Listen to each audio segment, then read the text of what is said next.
کیا نہیں تھا اس ملک کے اندر آج تک آپ کے پاس، جو اب ایسی کون سی چھڑی آ گئی آپ کے پاس کہ اگلا ٹینیور آپ کو ملے گا تو آپ تقدیر بدل دیں گے اس ملک کی؟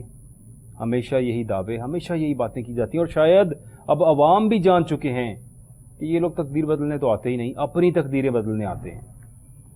اگر کل کی بات کی جائے، سلمان شہباز صاحب کو بری کر دیا گیا، اور کمال کا فیصلہ ہوا سلمان شہباز صاحب کے لیے کہ ان کے ہی والد صاحب وزیر اعظم ہیں اس ملک کے، ایف آئی اے انہی کے انڈر ہے، ایف آئی اے کے تمام لوگ ان کے انڈر ہیں، اور ایف آئی اے نے لا تعلقی کا اظہار کر دیا اور کہا کہ سلمان شہباز صاحب کے خلاف ہمارے پاس کوئی ثبوت نہیں ہے۔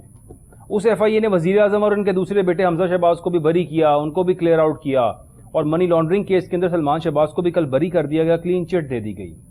عدالت نے جب استفسار کیا اور عدالت نے یہ پوچھا کہ کہاں ہے شہزاد اکبر، کہاں سے لایا تھا وہ دلائل، کس کو دیے تھے اس نے وہ تمام ایویڈنسز، تمام چیزیں، تو کہا گیا ایک ڈاکٹر رضوان صاحب آفیسر تھے جو فوت ہو چکے ہیں۔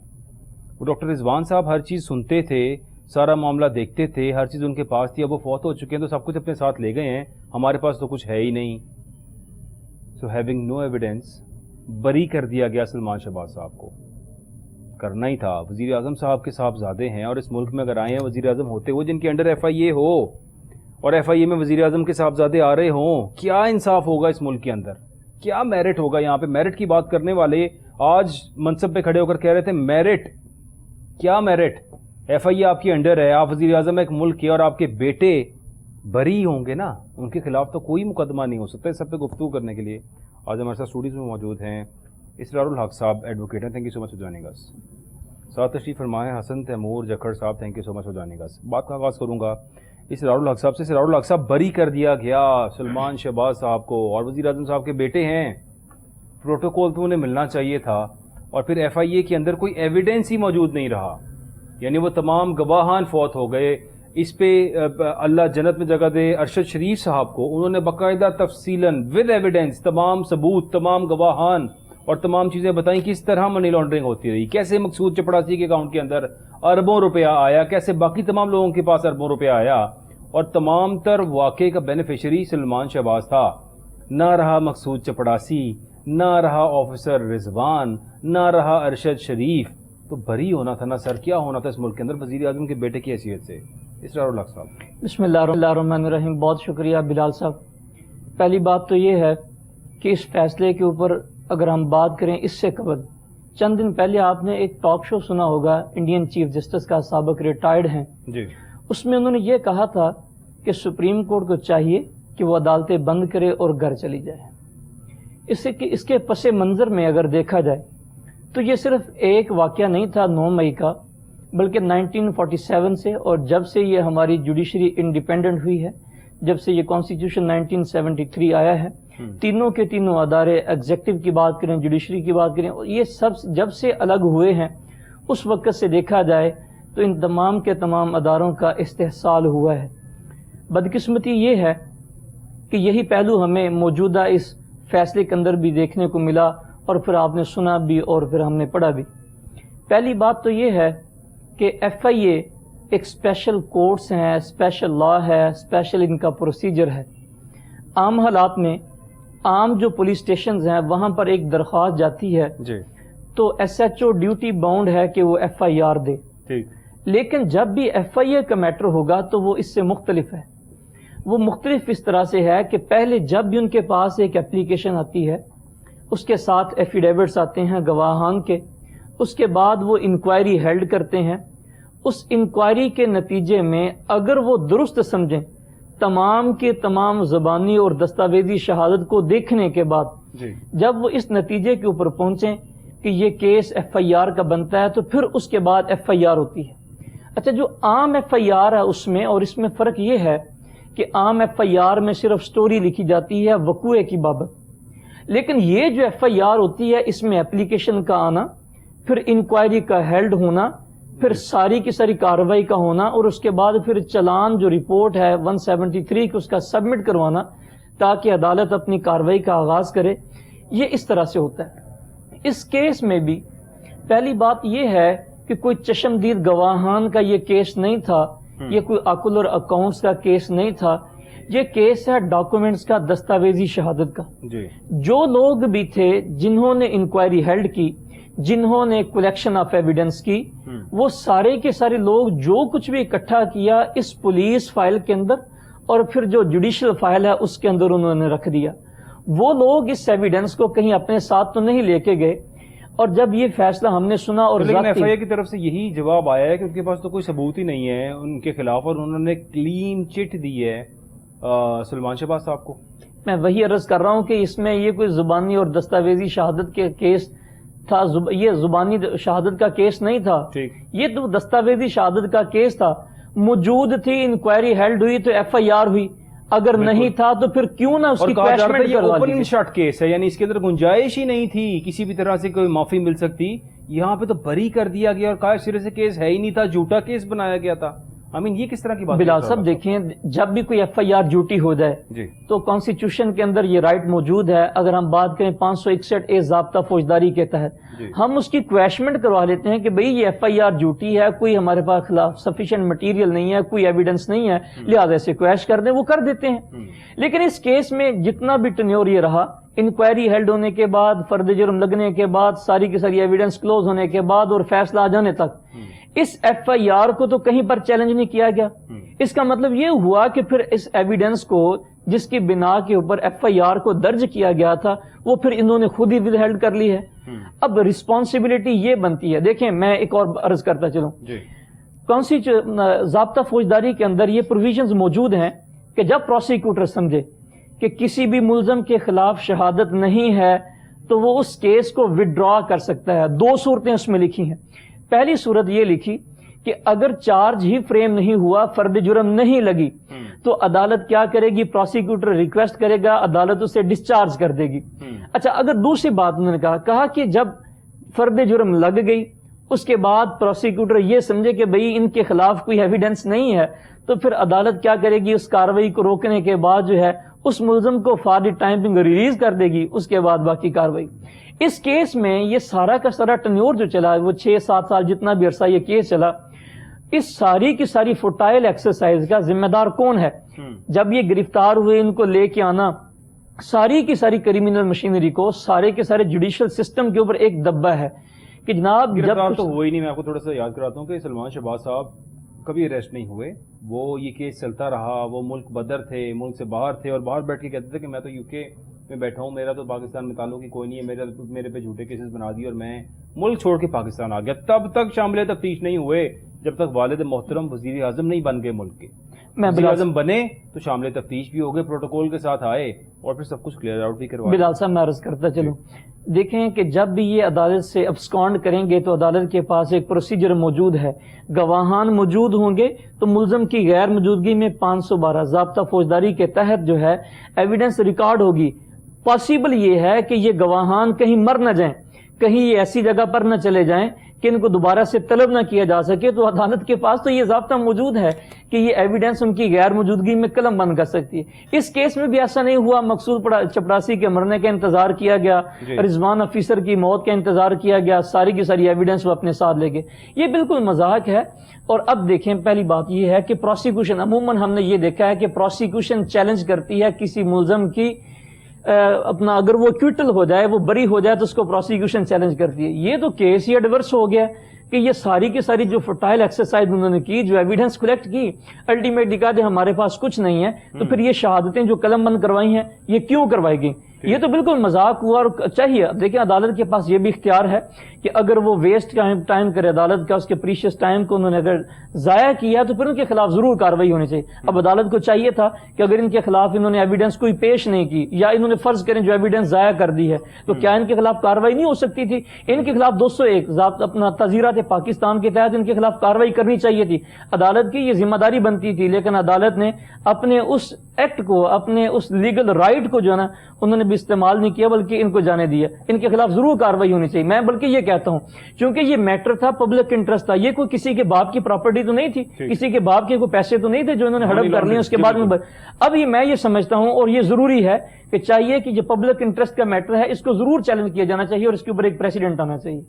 اس کو چیلنج کیا جانا چاہیے اس سے پریزیڈنٹ, لیکن کون چیلنج کرے گا جب اس ملک میں وزیر اعظم کے بیٹے کے خلاف یہ ساری باتیں ہوتی ہیں تو کون چیلنج کرے گا؟ اب حسن تیمور جکڑ صاحب ہیں اور سیکرٹری ہیں لاہور پریس کلب کے, ان کو میں نے اسپیشل انوائٹ کیا ایک ایشو کے اوپر, چونکہ صحافی برادری ہے اور اگر پریس کلب کے صدر کی بات کی جائے تو انہوں نے ایک اسٹیٹمنٹ دی.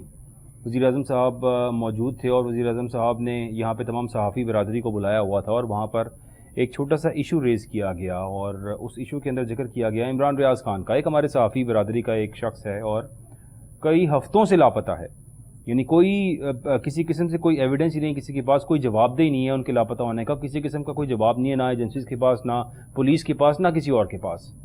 عدالت کے اندر یہ میٹر تب سے چل رہا ہے لیکن عدالت کے اندر بھی کسی قسم کا کوئی جواب نہیں آ پا رہا اور میٹر تاریخ پہ تاریخ ہی ڈل رہی ہے, کچھ بھی نہیں ہو رہا, بندہ پریزنٹ نہیں کیا جا رہا. جب یہ احتجاجاً یہ الفاظ استعمال کیے صدر ہیں لاہور پریس کلب کے, انہوں نے اور وزیر اعظم صاحب سے سوال کیا کہ کہاں ہے وہ شخص, کہاں ہے وہ صحافی, اور آپ وزیر اعظم ہیں اس ملک کے, آپ کے ہوتے ہوئے اس صحافی کو پریزنٹ نہیں کیا جا رہا. پھر انہوں نے یہ بھی بتایا کہ شاید یہ حکومت کا یہ جو ٹینیور چل رہا ہے یہ بدترین ہے, صحافیوں پہ سب سے زیادہ مشکلات اس ٹینیور کے اندر آئی ہیں, اور جب یہ سارا میٹر ہوا تو ان کی غالباً جاب تھی سرکاری اور ان کو اس جاب سے بھی فارغ کر دیا گیا اور ان کے خلاف ایکشن لیا گیا اور انہیں کہا گیا, بتایا گیا کہ آزادی اظہار رائے کی جو بات کرنے والے اور آزادی دینے والے اس ملک کے اندر ایسی کوئی یہاں پہ بات نہیں ہے. یہاں پہ اگر بادشاہ کے خلاف یعنی وزیر اعظم کے خلاف بات کی جائے گی تو پھر اس کا یہی رسپانس ملے گا. حسن صاحب, آپ کو اسپیشل سر اسی لیے بلایا گیا, ذرا تھوڑا سا روشن ڈالے گا اس پر, یہ واقعہ ہوا کیا تھا؟ جی بہت شکریہ بلال صاحب. یہ واقعہ 30 جون کو ہوا تھا. وزیر اعظم نے لاہور میں پریس کانفرنس کی تھی تو وہاں پہ یہ موضوع کیا گیا تھا سینئر صحافیوں کو. جی, اعظم چودھری صاحب بھی اس پریس کانفرنس میں موجود تھے. وہاں انہوں نے یہ عمران ریاض کے ساتھ ساتھ آزادی صحافت کے اوپر سوال اٹھایا تھا. جو ان کا بیسک سوال تھا وہ یہ تھا کہ یہ ہم بدترین دور سے گزر رہے ہیں کہ یہاں پہ نہ ہی کسی کو سوال کرنے کی اجازت ہے, نہ ہی ان کو ٹی وی پہ اپنا جو آزادی اظہار رائے کہا جاتا ہے, اور یہ حکومت دعویٰ بھی کرتی ہے کہ ہم نے کوئی پابندی نہیں لگائی اور سابقہ حکومت کو تنقید کا نشانہ بناتی ہے ایک خاص پوائنٹ کے اوپر. تو اس کے اوپر انہوں نے کہا کہ جی یہاں جو موجودہ حکومت ہے اس نے اس طرح کے امبارگوز امپوز کیے ہوئے ہیں کہ ہمیں بولنے کی اجازت نہیں ہے. تو کیا اس حوالے سے گورنمنٹ کیا اقدام اٹھا رہی ہے یا وزیر اعظم کا کیا موقف ہے؟ تو جواباً جو ان کا جواب تھا وہ بڑا گول مول سا تھا, وہ اس وقت پی گئے. تو بعد میں وہ بقول اعظم چودھری صاحب کے ان کا جو اسٹیٹمنٹ میں دیکھ رہا تھا وہ بڑا زبردست تھا کہ انہوں نے کہا کہ یہ جواب جو مجھے ملا وہ نوکری سے فارغ ہونے کی صورت میں دیا گیا. وہ پی ٹی وی پہ کام کر رہے تھے اعظم چودھری صاحب, اس وقت اینالسٹ پول میں بھی شامل تھے, لیکن 30 جون کے بعد ان کو کسی بھی پروگرام میں نہ بلایا گیا, نہ اس طرح کی گئی. بلکہ آپ کو پتہ ہے وہ صحافیوں کے نمائندہ بھی ہیں, وہ پہلے بھی آواز اٹھاتے رہے ہیں ہر موقع پہ. لاہور پریس کلب کی ایک پہچان میں آپ کو بتاتا چلوں, آمریت کا دور ہو چاہے سول ڈکٹیٹرشپ کا دور ہو, جو بھی دور ہو, ہمیشہ حق کی آواز بنتا ہے تو لاہور پریس کلب بنتا ہے. بڑے بڑے مظاہرے ہم نے لیڈ کیے ہیں آزادی صحافت کو لے کے اور مختلف اس طرح کے ایشوز کو لے کے. اور یہ لوگ جو آج زبان بند کر رہے ہیں, میں تو گواہ ہوں, میں تو آپ کو پورے اس سے بتا رہا ہوں, یہ لوگ یہاں آ کے بیٹھے رہتے تھے گھنٹوں اور اسی پلیٹ فارم کو یوز کیا جاتا تھا. آج ہماری جو ہے آواز بند کی جا رہی ہے. صاحبہ بار بار یہ بات کہتی ہیں کہ جب ہم اپوزیشن میں تھے اور ہم برسر اقتدار نہیں تھے تو پھر ہماری آواز تمام یہ صحافی بنتے تھے, یہ پریس کلب تھے, ہم یہاں پر آتے تھے تو ہمیں بڑا اچھا اکوموڈیٹ کرتے تھے سب لوگ.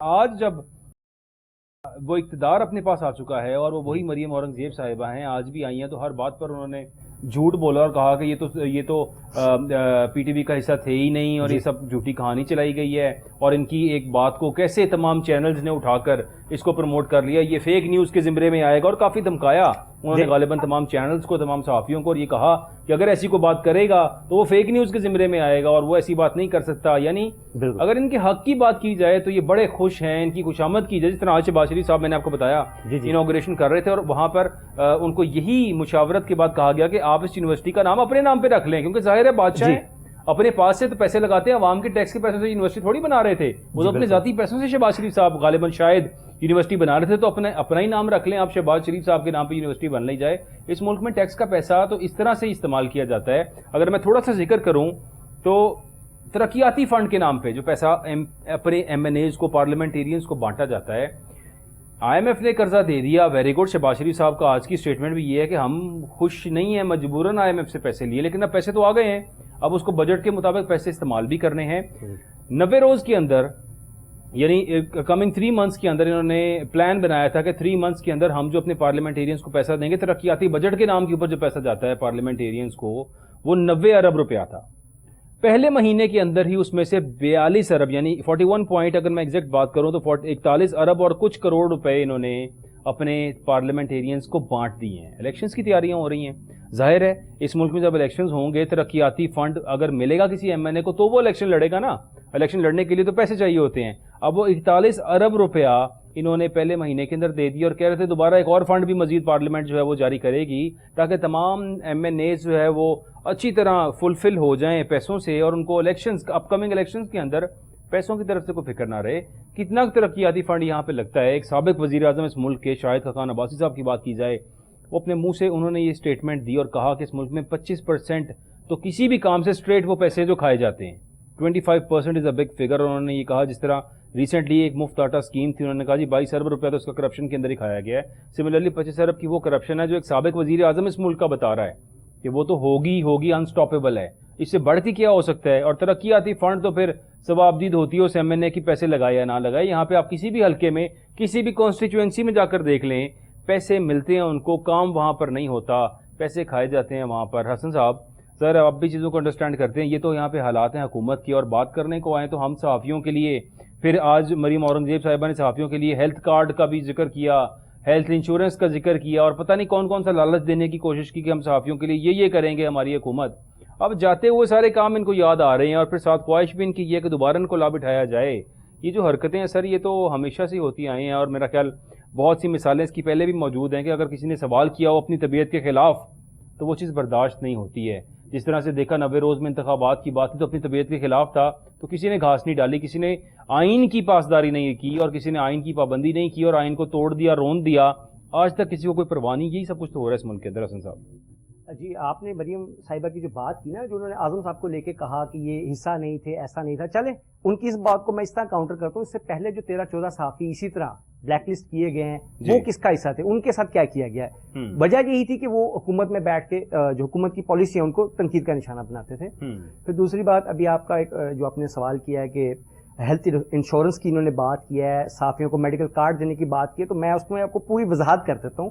جو گورنمنٹ کی اسکیم چل رہی ہے نا، ہیلتھ کارڈ جو ہمارا بیسیکلی چل رہا ہے، جو ابھی سننے میں آ رہا ہے کہ بند کر دیا گیا، اسی کو یہ اپنی طرف سے دینے کی بات کر رہے تھے کہ انہوں نے پچھلے دنوں 10 ارب روپے کے فنڈ کی بات کی تھی، انڈومنٹ فنڈ کی، اور اس کی پالیسی ابھی تک انہوں نے بنائی نہیں ہے. یہ خود کنفیوز ہیں کہ اس کو یوز کیسے کریں گے. چھوٹی سی میں آپ کو صرف اس کی وہ دے سکتا ہوں جو انہوں نے اس دن ہمارے ساتھ گفتگو میں ایک تھوڑی سی اس کی تشریح کی تھی. وہ یہ تھا کہ اگر آپ آپ یا آپ کے اہل خانہ، ان میں صحافیوں کی بات کروں، بیمار ہوتے ہیں تو وہ ہیلتھ کارڈ یوز کریں گے جو 10 لاکھ روپے کی لمٹ گورنمنٹ ان کو دے چکی ہے، پچھلی گورنمنٹ. اگر اس کے علاوہ کسی فنڈ کی ضرورت پڑ جاتی ہے، مثال کے طور پہ 12 لاکھ روپے کی ضرورت پڑ جاتی ہے، 15 لاکھ روپے کی ضرورت پڑ جاتی ہے، تو 10 لاکھ ہیلتھ کارڈ کا یوز ہوگا اور 5 لاکھ اس فنڈ میں سے جائے گا. اچھا اس فنڈ میں سے کیسے جائے گا یہ بھی کوئی پالیسی نہیں ہے. اس کو اسی میں مرج کیا جائے گا یا اس کے لیے علیحدہ اپلیکیشن جائے گی؟ اگر علیحدہ جائے گی تو وہ ہسپتال کس طرح اس کو ایکسیپٹ کرے گا، وہ علاج کس طرح کنٹینیو ہوگا، اس میں بالکل خاموشی ہے. 3-4 چیزیں انہوں نے اور جو ہے ہمیں کہا تھا کہ قرضہ جات کے میں صحافیوں کا کوٹا رکھنے کی بات کی تھی، لیکن مجھے لگ نہیں رہا کہ جو یہ باتیں آج بھی ہوئی ہیں یا اس دن بھی ہوئی ہیں یہ کر پائیں گے، کیونکہ ابھی تو 8 اگست کی میرے خیال میں غالباً آ گئی ہے ڈیٹ، مجوزہ ڈیٹ آ گئی ہے کہ اسمبلیاں تحلیل. ابھی پاکستان پیپلز پارٹی نے حکومت کو مشورہ دیا کہ 8 اگست کو جو ہے وہ اسمبلیاں تحلیل کی جائیں. ابھی کوئی فکس ڈیٹ اس کی دی نہیں ہے، لیکن بہرحال مشورہ آیا ہے کہ 8 اگست کو اسمبلیاں تحلیل کر دی. بیسیکلی نگران سیٹ اپ کی باتیں ہونے لگی ہیں، تو مجھے نہیں لگتا کہ یہ 3 ماہ نکال پائیں گے. جس طرح آپ نے ابھی فنڈز کی بات کی ہے نا، تو میں بڑا اس میں وہ کر رہا ہوں. بالکل آپ نے درست کہا ہے کہ ظاہری بات ہے ان کو کچھ پیسے دیں گے تو ہی وہ اپنی الیکشن کمپین چلائیں گے. گلیاں وہی ہیں، 100 روپے کی گلی ہے تو وہ ایکچوئل 10 روپے لگتے ہیں، 90 روپے میں سے کچھ ٹھیکیدار لے جاتا ہے، کچھ یہ کھا جاتے ہیں. تو وہ فنڈ دینا، یہ فنڈ نشانی ہے الیکشن کی، یہ آپ اس کو لکھ لیں کہ یہ نشانی ہے. 1 مہینہ نہیں، 2 مہینہ نہیں، تو 3 مہینے میں آپ لازمی اس نگران سیٹ اپ کو آتا ہوا دیکھیں گے، کیونکہ اس طرح کا جو سیٹ اپ لگتا ہے، اس طرح کے جو فنڈ دیے جاتے ہیں وہ آخری دنوں میں دیے جاتے ہیں. IMF کا قرضہ ملا، آپ نے بات کی ہے تو مجھے وہ لطیفہ یاد آ گیا. ہم اس وقت ڈوب رہے ہیں، یہ بار بار وزیر اعظم بھی بتا رہے ہیں کہ ہم بڑے مشکل حالات میں ہیں. جس وقت اس قرض کی پہلی ہم نے وہ سنی کہ یہ ڈن ہو گیا، فوری طور پہ ممبران کے لیے اور وزراء کے لیے نئی گاڑیوں کا آرڈر ہوا، وہ آپ نے بھی خبر دیکھی ہوگی. تو مجھے تو لگ رہا تھا کہ قرض عوام کی بھلائی کے لیے، لیکن مجھے اب پتا چلا یہ عوام کہتے کسے ہیں. اور ایک اور بات جو آپ نے شروع میں تذکرہ کیا، میں اس وقت سے سوچ رہا تھا، آپ نے کہا کہ جو انہوں نے ذکر کیا ہے تقریب کے دوران کہ جی فاٹا یونیورسٹی کا نام کسی اچھے نام پہ ہونا چاہیے، ان کو تجویز دی گئی کہ جی شہباز شریف رکھ لیں، اور انہوں نے انکار کیا کہ نہیں میں اس قابل نہیں، اور بالکل یہ بھی احسان کیا عوام پہ سر، احسان کیا انہوں نے کہا میں نہیں بالکل درست کہا ہے، کیونکہ ان کا تعلیم سے کیا لینا دینا ہے، ان کے نام سے صرف پل اور اس طرح کی چیزیں بنائی جانی چاہیے، پل اور اس طرح کی چیزیں بنانی چاہیے ہے، تعلیمی ادارے ان کے نام پر نہیں بننے چاہیے، اور تعلیمی ادارے جس طرح سے جو نام تھا وہاں پہ جو تجویز آ رہی تھی غالباً نہیں ایسا ہونا چاہیے، لیکن ہمارا ملک ہے اور یہی المیہ ہے ہمارے ملک کا کہ یہاں پر اگر آپ دیکھیں تو تمام لیڈرز کے نام پہ، جو جن کو لیڈرز کہا جاتا ہے، جنہوں نے شاید اس ملک کے لیے وہ سب کچھ نہ کیا ہو جو انہیں کرنا چاہیے، عوام کے ٹیکس کے پیسے کے اوپر ہی رہتے ہیں، عیاشیاں اس پہ کرتے ہیں، سب کچھ وہ کرتے ہیں، بیڑا غرق کرتے ہیں عوام کے ٹیکس کا اور پیسے کا، اور جب بھی IMF اس ملک میں آتا ہے تو شرائط رکھتا ہے کہ اپنے اشرافیہ کو اسکریو اپ کریں، آپ اشرافیہ کی جو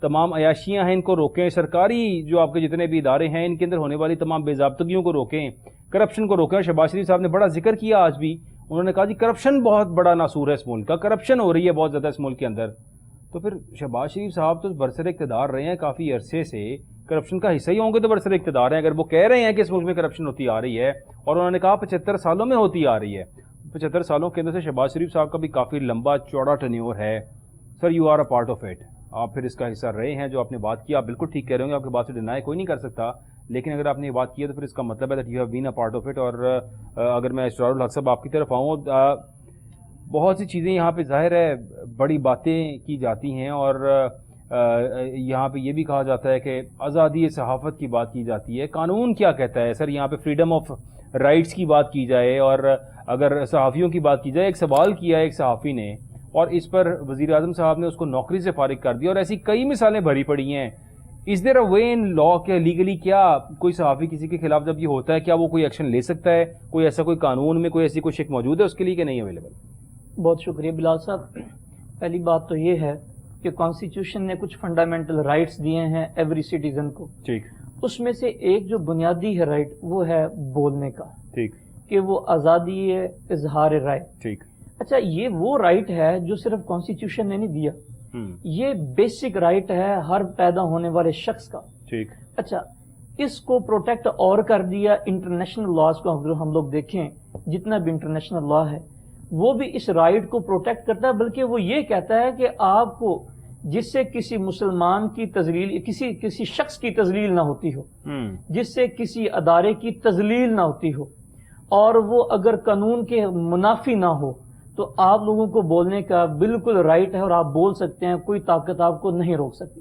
اسی طرح سے بات کریں تو کانسٹیٹیوشن کے آرٹیکل 16 کی بات کریں، آرٹیکل 17 کی بات کریں، پھر ایکویلٹی آف رائٹس کی بات کریں، آرٹیکل 25 کانسٹیٹیوشن آف پاکستان کا، وہ ہمیں فلی گارنٹی کرتا ہے کہ ہم لوگ جو سمجھیں بہتر ہم لوگ کر سکتے ہیں، بہتر مستقبل کے لیے، بہتر رائے کے لیے، اور وہ تنقید جو ہے وہ برائے تنقید نہ ہو بلکہ تنقید برائے اصلاح ہو تو اسے کیا جا سکتا ہے۔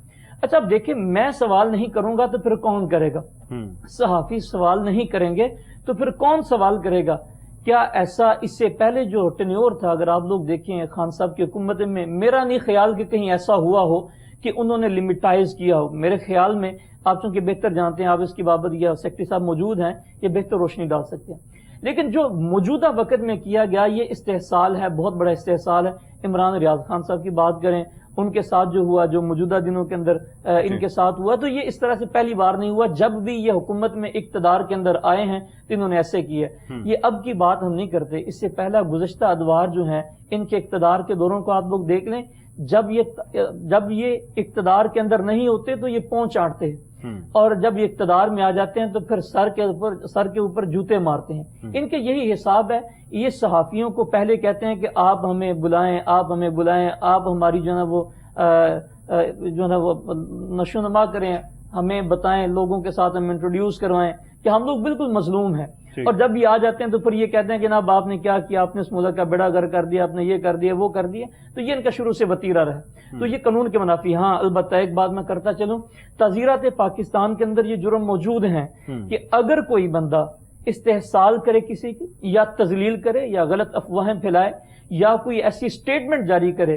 جس سے اس کی ریپوٹیشن کو 499 ہے، 500 ہے، اور 501 اور 502 ہے تعزیرات پاکستان کی، وہ سیکشنز ان کے ساتھ ڈیل کرتے ہیں کہ اگر کوئی ایسا ہوا تو پھر اس کے خلاف کارروائی کی جائے گی۔ اور پھر اس کے بعد میں ایک اور عرض کرتا چلوں، اس کے علاوہ جو ہے ایک اسپیشل آرڈیننس اس کے اندر اس کے لیے آیا تھا کہ اس آرڈیننس کے تحت بھی ان کے خلاف کارروائی کی جا سکتی ہے. اگر کسی کے خلاف کوئی مس اسٹیٹمنٹ ہو یا کوئی غلط اسٹیٹمنٹ ہو تو پھر اس کے خلاف کارروائی کی جا سکتی ہے. ہاں البتہ اگر کوئی ایسی بات تھی, انہوں نے سوال اگر یہ کیا تھا وہ قانون کے منافی تھا یا ان کی تذلیل ہوئی ہے, تو وہ قانون کا طریقہ کار استعمال کرتے اس کے خلاف کارروائی کی جاتی. لیکن جو طریقہ کار انہوں نے استعمال کی اس طرح سے نہیں ہو سکتے, اس طرح سے نہیں ہو سکتا اور ہونا بھی نہیں چاہیے. لیکن اس ملک کے اندر یہی سب کچھ ہو رہا ہے یہاں پر. اور جب بھی بات کی جائے تو ظاہر ہے وزیر خزانہ صاحب آج آئے اور آ کر انہوں نے عوام کو خوشخبری کہیں گے, کیا کہیں گے, انہوں نے سنائی کہ انہوں نے کہا کہ IMF کے علاوہ سعودی عرب سے 2 ارب ڈالر پاکستان کو جو ہے اسٹیٹ بینک کو ریسیو ہو چکے ہیں. اور بڑی کاوش تھی سپہ سالار کی,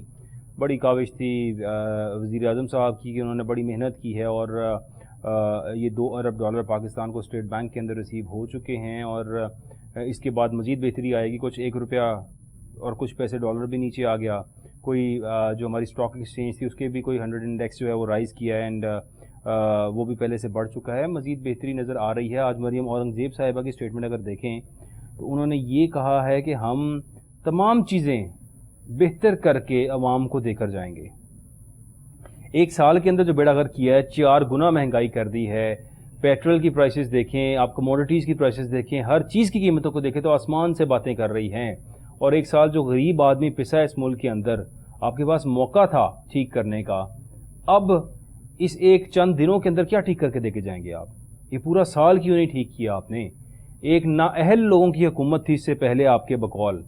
یہ لوگ یہ فرمایا کرتے تھے کہ یہ نااہل لوگوں کی حکومت ہے جو چل رہی ہے اور اس کو ختم کرنے کے. شہباز شریف صاحب کہتے تھے ہمیں 6 ماہ کا وقت درکار ہے. اس ملک کی بیڑا غرق جو معیشت کا ہوا ہے گزشتہ دور کے اندر, اس کو ہم 6 ماہ کے اندر ٹھیک کریں گے. اب 1 سال سے زیادہ ہو گیا اور کیا ٹھیک کیا ہے؟ IMF سے قرضہ ملنے کے بعد وزیر اعظم صاحب کی آج کی اسٹیٹمنٹ یہ ہے کہ ہم نے کوئی خوشی سے نہیں لیا بلکہ مجبوراً لیا ہے. اسحاق ڈار صاحب 9th ریویو کو کرٹیسائز کرتے رہے اور کہتے رہے کہ آئی ڈونٹ کیئر, IMF کی مجھے ضرورت نہیں ہے, اور وہ سب باتیں کرتے رہے. اور پھر ان دی اینڈ IMF سے مجبور ہو کے ریکویسٹ کر کے منت ترلا کر کے آپ نے ان سے سٹینڈ بائی ایگریمنٹ کیا. جبکہ نارمل حالات میں 25 اکتوبر سے لے کر انہوں نے اس سال کے 6 ماہ تک وہ 9th ریویو کنٹینیو نہ کر سکے جو 30 جون کو ایکسپائر ہوا. بڑا آسان تھا اگر اس کو ہی کنٹینیو کرتے. جبکہ مفتاح اسماعیل صاحب نے 8واں ریویو کنٹینیو کیا تھا. 9th ریویو اسحاق ڈار صاحب جو کہ اسی پارٹی کے وزیر خزانہ ایک نئے آئے ہوئے شخص تھے کیوں نہ کر سکے؟ کس کی نااہلی ہے یہ؟ سٹینڈ بائی ایگریمنٹ مجبوراً کیا جاتا ہے کسی بھی معیشت کے ساتھ, کسی بھی ملک کی معیشت کے ساتھ. جب وہ IMF دیکھتا ہے کہ شاید یہ معیشت اب سروائیو نہیں کر پائے گی, then they go for the standby agreement جو 9 ماہ کے لیے کیا جاتا ہے. اور پاکستان کے ساتھ ابھی 9 ماہ کے لیے سٹینڈ بائی ایگریمنٹ تو کیا گیا ہے, جو خوشی کی قطعاً بات نہیں ہے کیونکہ شاید آپ لوگ اس اہل نہیں تھے کہ آپ وہ پرانا پروگرام کنٹینیو کر پاتے. اب کیئر ٹیکر سیٹ اپ آئے گا, الیکشنز, اس ملک کے اندر واحد حل الیکشنز ہیں. آج بھی اگر دیکھا جائے فضل الرحمان صاحب بڑے سخت نالا نظر آتے ہیں حکومت سے اور بڑے ناراض ہیں کہ دبئی کے اندر نواز شریف اور زرداری صاحب کی ملاقات کیوں ہوئی ہے. اس ملاقات میں الیکشنز کی بات کیوں ہو رہی ہے؟ فضل الرحمان صاحب یہ چاہتے ہیں, چند سیٹیں فضل الرحمان صاحب کی, لیکن بڑے امپورٹنٹ منسٹریز, بڑے امپورٹنٹ جگہوں پہ ان کے اپنے بندے بیٹھ چکے ہیں اور وہ بڑا انجوائے کر رہے ہیں. کبھی ملائیشیا گئے ہوتے ہیں, کبھی کہیں گئے ہوتے ہیں. تو ان کے بقول 1 سال مزید الیکشنز اس ملک میں نہیں ہونے چاہیے. اسی سیٹ اپ کو 1 سال اور کھینچنا چاہیے. عیاشیاں جو چل رہی ہیں تو 1 سال اور فضل الرحمان صاحب چاہتے ہیں عیاشی کی جائے. اور اس بات پر ناراضگی کر لی ہے حکومت سے اور پیپلز پارٹی سے, اور کہہ رہے ہیں کہ جو پیپلز پارٹی, چونکہ پیپلز پارٹی سب سے بڑی اس ٹائم پہ جو ہے وہ خواہاں ہے کہ کسی بھی طرح سے الیکشن ہو جائے. اور زرداری صاحب جو ہے وہ بر وقت انتخابات کے لیے انہوں نے نواز شریف کو بھی منایا ہے اور انہوں نے حمایت کی ہے اس کی. اور نواز شریف صاحب بھی ان دی اینڈ پھر راضی ہو گئے کہ ٹھیک ہے بر وقت انتخابات ہونے چاہیے ہیں. اس بات پہ فضل الرحمان صاحب ناراض ہو گئے ہیں اور کہتے ہیں کہ میعاد 1 سال تک بڑھانی چاہیے ہے اسی حکومت کی. حسن صاحب, آج اس حوالے سے ملاقات ہوئی ہے مولانا صاحب کی اور وزیر اعظم کی. انہوں نے مشروط آمادگی تو ظاہر کر دی ہے, لیکن اس میں جو مجھے مشروط لگ رہا ہے وہ یہی ہے کہ ان کو بھی حصہ دیا جائے. مولانا صاحب پتہ کیوں نہیں الیکشن میں جانا چاہتے؟ تو اس کو جاننے کے لیے آپ ان کو گزشتہ 2 الیکشن دیکھنے ہوں گے. ایک میں جو جنرل الیکشن تھا اس میں وہ خود ہارے, ٹھیک ہو گیا, 2 سیٹیں ہارے اپنی, جو کہ ان کے لیے خلاف توقع تھا کیونکہ وہ ایک سوچ لے کے چلتے ہیں کہ یہ ہماری آبائی سیٹیں ہیں, سمجھ لیں کہ گھر کی سیٹیں ہیں. اس کے بعد بلدیاتی انتخابات میں وہ اپنے سارے آبائی حلقے ہار گئے. 6 کے 6 اضلاع میں وہ کوئی ایک اپنا میئر نہیں بنا سکے, کوئی ایک سٹی میئر نہیں بنا سکے. اس کے بعد ان کو واضح پتہ ہے, اگر آپ ان دنوں اگر آپ نے کے پی کا دورہ کیا ہو, ہزارہ کا دورہ کیا ہو, تو آپ کو جو ٹلٹ نظر آئے گا اس میں آپ کو JUI کہیں نظر نہیں آئے گی یا بہت زیادہ نظر نہیں آئے گی. ہاں اگر کوئی فنکاری لگ جاتی ہے, کوئی آشیرواد ہو جائے تو شاید کچھ کیا جا سکتا ہے, لیکن اگر وہ الیکشن کی آپ بات کریں تو ان حالات میں یہ جو حالات ابھی بنے ہوئے ہیں, مجھے ہزارہ سے, مجھے وہ KP سائڈ سے یہ سیٹیں لیتے ہوئے نظر نہیں آ رہے. اس وجہ سے وہ چاہ رہے تھے جو آپ نے بات کی کہ تھوڑا سا انجوائے اور کر لیا جائے, تھوڑے سے دورے اور کر لیے جائیں. ابھی آپ نے کہا اہم سیٹیں, سب سے اہم سیٹ تو وہی ہے جن کا بھی آپ نے ذکر کیا جی, KP کا گورنر جو ہے وہ ان کے اپنے گھر کا بندہ ہے اور وہی تجویز دے رہا تھا کہ جی شباز شریف کے نام کے رکھ لیں. ان کا بیٹا مولانا اسد محمود صاحب جو ہے اور وزیر مواصلات انٹرٹینمنٹ کی منسٹری ہے ان کے پاس, اور مطلب مولانا ہوتے ہوئے بڑی امپورٹنٹ منسٹری ان کے پاس ہے سر. جی جی جی جی, اور الحمدللہ فلمیں بھی بن رہی ہیں, یہ ان کا اسٹیٹمنٹ آپ نے جی ٹیکس بھی ہو چکا ہے, تمام وہ سسٹم اور ساری چیزیں ہو چکی ہیں. لیکن بہرحال یہ بھی المیہ ہے اس ملک کا, اور یہاں پر جو کچھ بھی ہوتا ہے ہر شخص اپنے مفاد کے لیے کرتا ہے. یہاں پہ کوئی عوام کے لیے نہیں آتا. عوام کو ریلیف دینے کا کوئی آیا ہوتا تو شاید عوام کو ریلیف ملتا نظر آتا, لیکن کسی قسم سے عوام کو ریلیف نہیں مل رہا. اب ایکسپیکٹ کیا جا رہا ہے that we are going into the elections. اور اسرار الحق صاحب, میں چاہوں گا آپ سے, I want just last minute, کہ کیا بینگ اے لائر, ظاہر ہے آپ ماہر قانون ہیں, لیکن تمام چیزوں کو دیکھتے ہیں, نظر رکھتے ہیں, آپ کو کیا لگتا ہے سر الیکشنز ہو رہے ہیں؟ دیکھیں یہ موجودہ جو سیٹ اپ ہے یہ تو کبھی بھی نہیں چاہے گا کہ الیکشن ہو. البتہ حالات ایسے کشیدہ ہو چکے ہیں کہ ان کی سروائیول ہی نہیں ہے, اس ملک کی سروائیول نہیں ہے اور ان پولیٹیکل پارٹیز کی سروائیول نہیں ہے. لہٰذا اب یہ الیکشن کی طرف ضرور جائیں گے. اور جیسے انہوں نے بات کی حسن صاحب نے, انہوں نے کہا کہ یہ الیکشن سے پہلے ہمیشہ بندر بانٹ کرتے ہیں اور وہ بندر بانٹ شروع ہوگی. یہ اسی طرف اشارہ ہے کہ الیکشن ہوں گے, اسی طرف اشارہ ہے کہ الیکشن ہوں گے. اور حسن تیمور صاحب, لاسٹ منٹ ایک نئی پارٹی بھی آ چکی ہے, استحکام پاکستان پارٹی. استحکام پاکستان پارٹی کی بات کی جائے تو مین 3 لوگ ہیں. اگر PDM اتحاد کی بات کی جائے, ان کے بقول میں اگر آپ کو بتاؤں تو مین شخص تھے جہانگیر ترین, جو کہ ATM کے نام سے استعمال کیا جاتا تھا کہ یہ ATM ہے کسی سابقہ وزیر اعظم کی, اور کہتے تھے کہ ATM ہے کہ یہ بندے خرید کر لاتے ہیں. ATM تبھی کسی کو کہا جائے گا that he is the main investor. Jahangir Tareen صاحب ATM, ساتھ ان کے بیٹھے ہیں اون چودھری صاحب, جو کہ اس ٹائم ایڈوائزر بھی ہیں وزیر اعظم کے, لیکن ان کو ڈرگ ڈیلر کا لفظ کہا گیا, اور کہا گیا کہ شاید یہ شخص ڈرگ ڈیلر ہے. یہ الفاظ ہیں عطاء اللہ تارڑ صاحب کے, اور بینگ این ایڈوائزر, وہ بھی ایڈوائزر ہیں وزیر اعظم صاحب کے. اون چودھری صاحب بھی اب ایڈوائزر ہو چکے ہیں, لیکن جب ایڈوائزر نہیں تھے تب انہیں کہا جاتا تھا یہ ڈرگ ڈیلر ہیں. اور تیسرے عبدالعلیم خان صاحب, جنہیں قبضہ مافیا, قبضہ گروپ, لینڈ گریبر اور نہ جانے کن کن الفاظ سے ہمیشہ یاد کیا جاتا تھا. یہ تینوں لوگ کلیم کر رہے ہیں کہ ہم اس ملک کے اندر استحکام لے کر آئیں گے اور پاکستان کو جو ہے ترقی کی راہ پر گامزن کریں گے. یہ 3 پائنیئرز مل کر ایک پارٹی بنانا چاہ رہے ہیں. Last minute on that sir. Party وہ بیسیکلی بنا چکے ہوئے ہیں, اور یہ اس کا حال بھی ماضی کی کسی بھی کنگ پارٹی کی طرح کا ہی ہونے والا ہے. دیکھیں ان کو لگتا ہے, جو جنہوں نے سیٹ اپ یہ کیا ہے نا, جو اسٹیج سیٹ کیا, ان کو یہ لگتا ہے کہ ہم اپنی مرضی کے رزلٹ لائیں گے یا وہ ہوگا, اسی میں وہ بندر بانٹ ہوگی, 40 سیٹیں ان کی, 25 ان کی, 15 ان کی, اس طرح کر کے وہ کوئی کھیل کھیلنا چاہ رہے ہیں. لیکن جو زمینی حقائق ہے, کیونکہ آپ اور میں ہم زمین پہ چلتے ہیں, پوچھتے ہیں, لوگوں سے ملتے ہیں, جو ووٹرز ہیں, اس دفعہ میرا خیال ہے تاریخی ٹرن اوور بھی ہونے جا رہا ہے. میرا خیال ہے پچھلی دفعہ سے بھی زیادہ ٹرن اوور ہونے جا رہا ہے, اور نتائج بھی ان کی توقع کے برخلاف آنے والے ہیں. یہ ایسے ہی نہیں بوکھلائے ہوئے. اگر آپ کو لگ رہا ہو, آپ کو لگتا ہے کہ جیسے بھی اسرار صاحب نے بھی بات کی ہے کہ یہ الیکشن میں جانا نہیں چاہ رہے, یہ وقتاً نہیں جانا چاہ رہے, ان کو کھینچ کھانچ کے لایا جا رہا ہے, اب ان کی مجبوری بن گئی ہے. مراد علی شاہ صاحب تھے, ان کے ساتھ میئر کراچی موجود تھے مرتضیٰ وہاب صاحب, اور بڑے کانفیڈنٹ نظر آئے. انہوں نے کہا جی ہم الیکشنز کے لیے بالکل تیار ہیں اور ہم اپنا مینڈیٹ لے کر آئیں گے, پہلے سے زیادہ سیٹس گین کریں گے, ہم نے بڑی خدمت کی ہے عوام کی.